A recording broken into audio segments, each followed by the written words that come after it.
दोस्तों, मेरा नाम है कुमकुम बिनवाल। न्यूज चैनल्स में ना जिस तरह से हर घंटे शिवसेना के बागी विधायकों की गुवाहाटी पहुंचने की खबरें चलाई जा रही हैं, उसे देखकर तो मुझे अब लगने लगा है कि कई चैनल वाले ये ना चला दे कि 60 विधायक गुवाहाटी पहुंच गए शिवसेना के, जितने की शिवसेना के विधायक है भी नहीं। तो एकनाथ शिंदे गुट अगर इतना ही एकजुट है तो सबसे बड़ा सवाल अब ये खड़ा हो गया है कि महाराष्ट्र की उद्धव सरकार अब तक गिरी क्यों नहीं।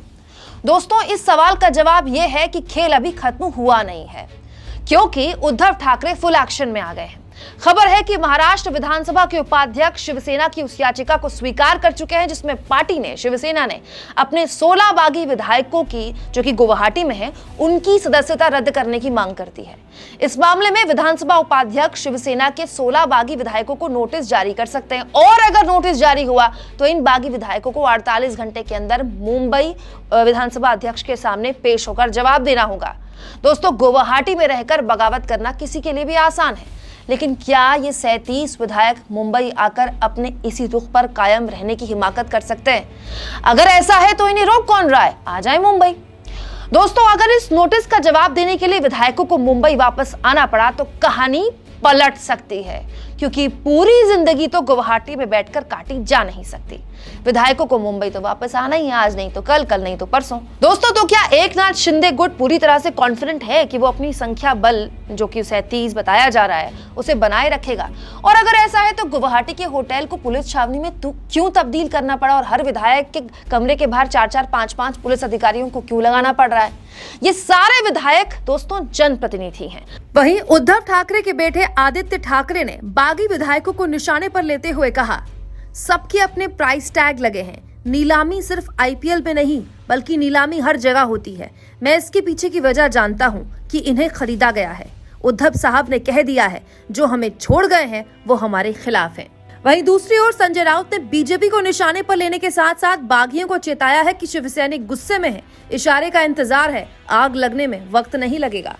तेव्हा खेला हो गई तो खेल शुरू हुई। मैं देवेंद्र जी को एक सलाह दूंगा, वो भी राजनीति में बहुत सालों से माहिर खिलाड़ी है। आप इस झमेले में मत पड़िए। फिर एक बार जो सुबह का हो गया था ना वो शाम का हो जाएगा। इस झमेले में मत पड़िए। आप अपनी जो भी बची कुची प्रतिष्ठा है वो संभाल कर रखिए। चुनाव में देखेंगे, इस झमेले में आप मत पड़िए, आप फंस जाओगे। कंगना रनौत को सिक्योरिटी दे दी गई, वो सिक्योरिटी को फ्लॉन्ट करती हैं। उनके लिए आसान है क्योंकि उनको चुनाव नहीं लड़ना है, लेकिन एक जनप्रतिनिधि बहुत दिनों तक किसी शहर में, किसी राज्य में छुपा नहीं रह सकता। वो अपने लोगों के बीच जाता है, अपने इलाके के बीच जाता है, वहीं से उसको ताकत मिलती है। क्या ये सब कॉन्फिडेंट हैं कि जब ये अपने इलाके में ठाकरे के नाम के बिना जाएंगे तो ये जीत जाएंगे? दोस्तों, एक बात समझ लीजिए, अगर उद्धव ठाकरे को इस्तीफा देना होता ना तो अब तक वो दे चुके होते, लेकिन उद्धव ठाकरे लगातार अब फुल एक्शन में है अपनी पार्टी बचाने के लिए, और सरकार बचाने की जिम्मेदारी उठा ली है शरद पवार ने, जो अब तक कह रहे थे कि ये काम उद्धव ठाकरे का है, उद्धव ठाकरे की पार्टी में फूट है, वो जाने।